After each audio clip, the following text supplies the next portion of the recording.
what is true is that what was deposited in me from childhood was still there.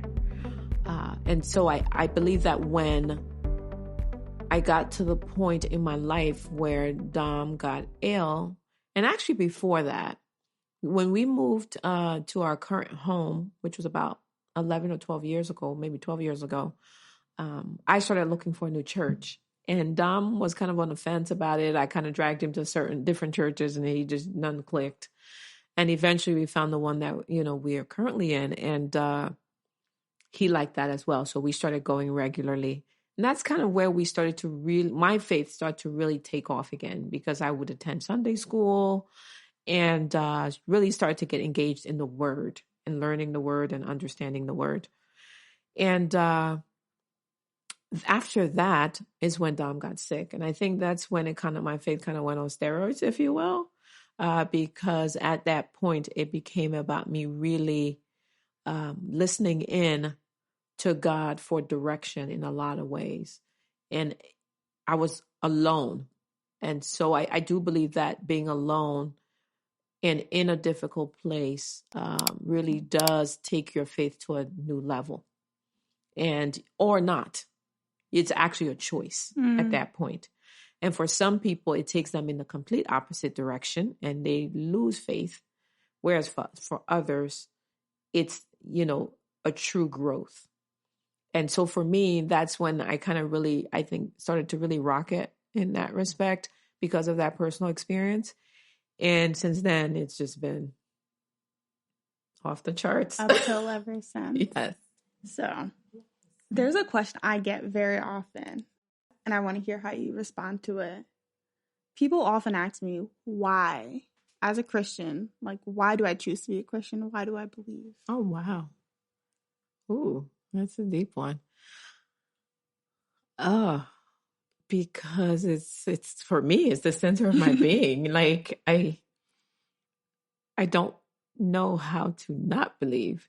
So, wow, that's a deep question. I think that because we live in a world now where there's so much science and technology, and there's so much that we end up doing for ourselves using science and technology, that we kind of end up stopping there and not really thinking about what is it that actually allows us to be able to create science and technology, to be able to use it such that we feel so independent.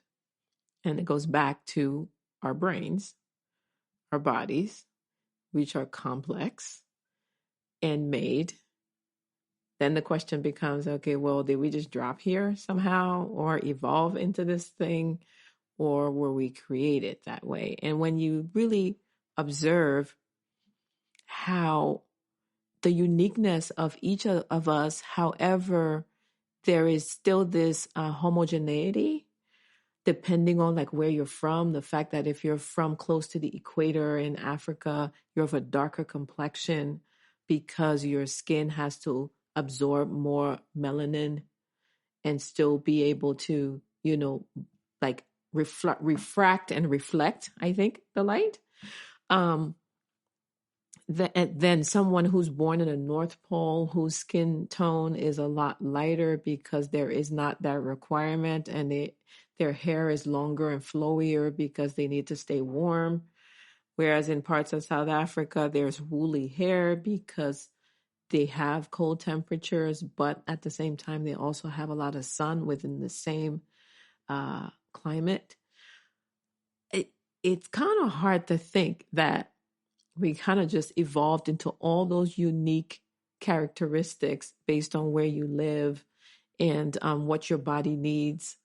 And the fact that if you're a dark-skinned person and you live in the Northeast, even with COVID now, we're hearing you have to take more vitamin D because you're deficient with vitamin D, because your skin is actually made for warmer weathers. And so you're not absorbing enough vitamin D because we're naturally built to not absorb, tons of it because we're near the equator where we get an abundance of it.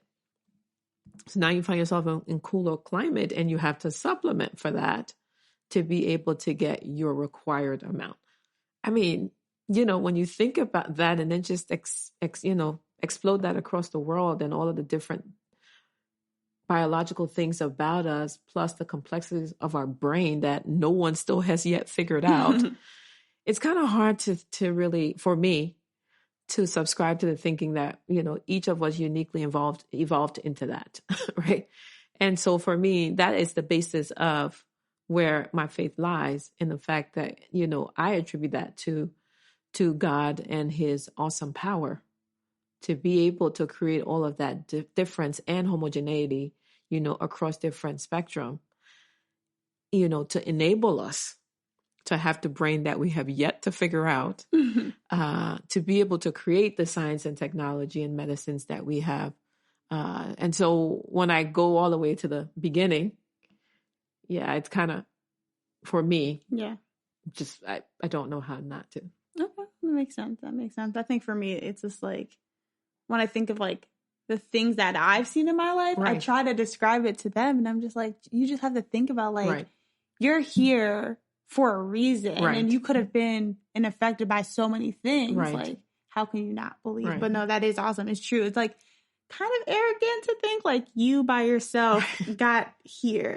Everything like was just because you thought you deserved to be here, not because someone was praying for you or it accidentally happened. Or it accidentally happened. There's just, even I think, if you were to really be a scientist, I would say even within that, it's like, you can't explain all of this. Yeah. Right? So it is a very big subject. I don't think it's for us to explain.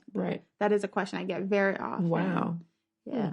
So just backtracking a little bit, because I thought of this question earlier and I forgot it for a moment. So you were talking about your boys, and how you guys were doing devotional, and something that threw you off was COVID, which threw a lot of people off. But there's sometimes other things that throw us off, right? We start to feel discouraged. How do you keep that routine when you start to feel like, I can't do it anymore? It's interesting that you say that, because I'm in a season right now where I'm trying to work through something, and I have found that God knows how to find you. And I really do mean that. And I've learned that over the past 7 years, because I really started doing devotionals in 2013 when Dom got sick. And it was uncanny. I would have an issue with something the night before, and the next morning when I read my devotional, it will talk about that.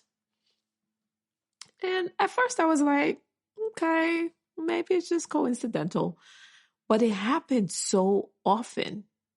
And sometimes I do fall off. Like if I'll fall off or whatever, and I'll come back. Like right now, I am tripping because every day when I open my devotional is about the exact thing that I am dealing with from the day before and trying to figure out how to position for that day. Yeah.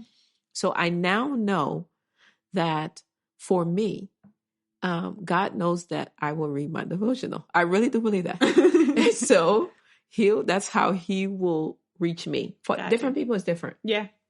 For some people, it may be that they, I love to do walks now. So I do get a lot of communication time with him there as well. But, for different people, it's different things. For some people, it might be through music that he reaches them, or, whatever it may be. But for me, when I tell you, I just open them now and I just send it to my girlfriend and I'm like, can you believe this? And we both go, wow. Mm-hmm. Because it would have been the thing we were talking about the day before that I was struggling with. Yeah. Regularly. Yeah. Do you prefer devotional books, or do you open the Bible and fall on a scripture? I prefer, my devotionals are kind of short. They're maybe, I don't know. We spend about no more than 15 minutes, 10 to 15 minutes in the morning on devotional. I read scripture, but I read it differently. I read it through preparing for teaching Sunday school. And I read it, I've kind of plunged myself into it this year during the pandemic because I had some free time. And I was like, you know what? I want to write a devotional for caregivers. And so I kind of plunged into different stories because I can't, maybe I could, but I just haven't. Some people just start the Bible from beginning and read it to the end. I like to get into stories and concepts and questions and answering and research. And so for me, it's more of an investigative process with the Bible. And because of that, I tend to read it through that lens, right? So like the Hagar thing I mentioned in another episode was, I was preparing to teach. And so we had decided on these women. And so that became kind of an exposition for me to learn more about them and absorb that book, right? So I like it that way, personally.